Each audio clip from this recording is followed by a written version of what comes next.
faut distinguer l'emprunt horizontal et l'emprunt vertical.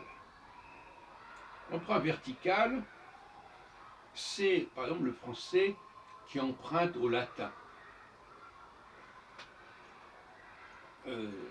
C'est vertical parce que ça correspond à un état antérieur.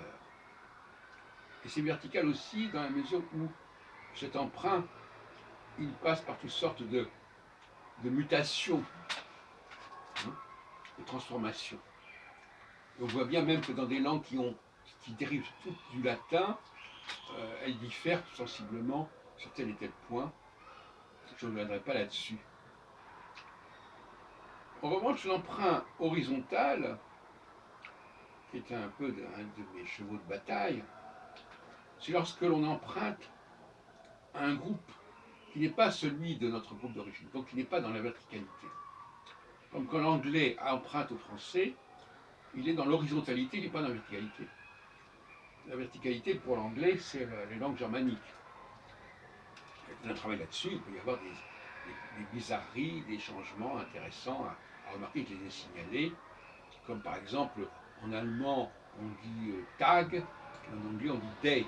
Bon, très souvent, le T allemand se retrouve en anglais avec D. Bon, ce sont des variantes de type vertical.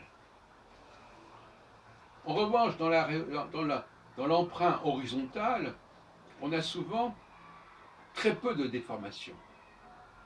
C'est-à-dire que c'est tout à fait autre chose. C'est assez paradoxal.